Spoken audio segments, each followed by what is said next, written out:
आइए आज बात करते हैं प्राइवेसी पॉलिसीज की, प्राइवेसी स्टैंडर्ड्स की, प्रोसीजर्स की, जो बहुत जरूरी है।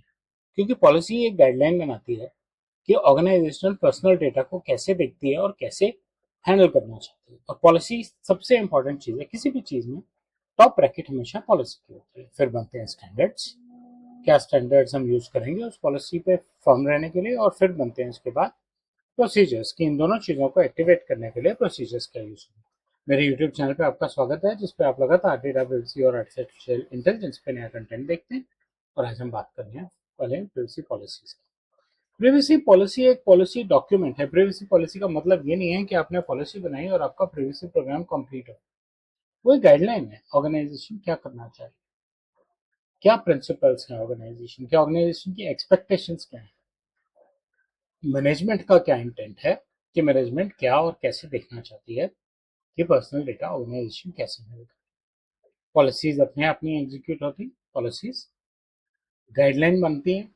उनके बेसिस पे ये डिसाइड किया जाता है कि क्या स्टैंडर्ड्स यूज करने हैं और प्रोसीजर्स में क्या चेंजेस लाने हैं। गवर्नेंस इंश्योर करती है कि ये चीजें इंप्लीमेंटेड हैं और पॉलिसी एक्शन में आ सकती है। पॉलिसी वो डॉक्यूमेंट है जो ये डिफाइन करता है कि हम क्या उम्मीद रखते हैं और हम कैसे इस्तेमाल करने वाले हैं।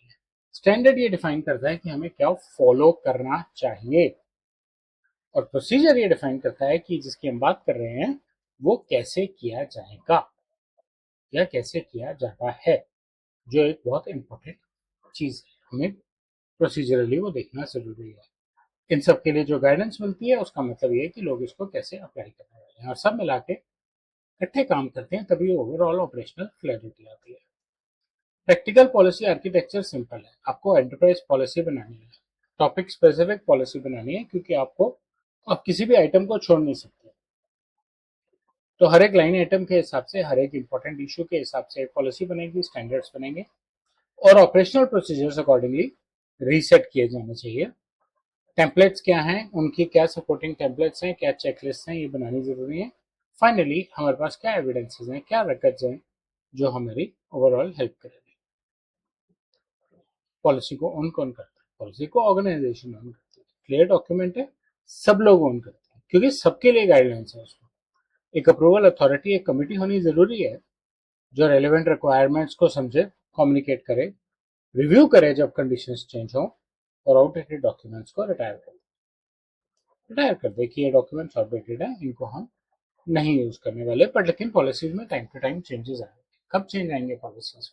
जब आप कोई नया टेक्नोलॉजी या नए सिस्टम से काम करेंगे, कोई नए प्रोसीजर से काम करेंगे, किसी नए प्रोडक्ट के लिए काम करेंगे, पर्सनल डेटा की कोई नई किस्म की यूसेज ढूंढेंगे, कोई नया वेंडर ऑनबोर्ड करेंगे, कोई नया पार्टनर ऑनबोर्ड करेंगे, कोई ऐसी प्राइवेसी रिक्वेस्ट आती है यूजर राइट्स की जो आपको नहीं हैंडल कर पाए, या कोई इंसिडेंट हो गया, एक्सेप्शंस यूज करने पड़े, उनको डॉक्यूमेंट कीजिए कि अब पॉलिसी में क्या चेंज आएगा। पॉलिसी में चेंज आएगा तो आपके फ्रेमवर्क में, आपके स्टैंडर्ड्स में, आपके प्रोसीजर में वो चेंज अपने आप जाएगा। अच्छी डॉक्यूमेंटेशन होगी तभी आप अच्छे डिसीजन ले पाएंगे। रिक्वायरमेंट्स को आसान और समझने लायक रखिए, प्रोसीजर्स को इजी बनाइए, एग्जिस्टिंग वर्कफ्लोज में डाल दीजिए, एविडेंसेस को कैप्चर कीजिए और आप क्या कर रहे हैं, आपने क्या डिसाइड किया था, वो दोनों आपस में चीजें ठीक से काम कर रही हैं कि नहीं कर रही हैं, इनको डॉक्यूमेंट करके रेगुलर रिव्यू कीजिए, रेगुलर गवर्नेंस रखिए।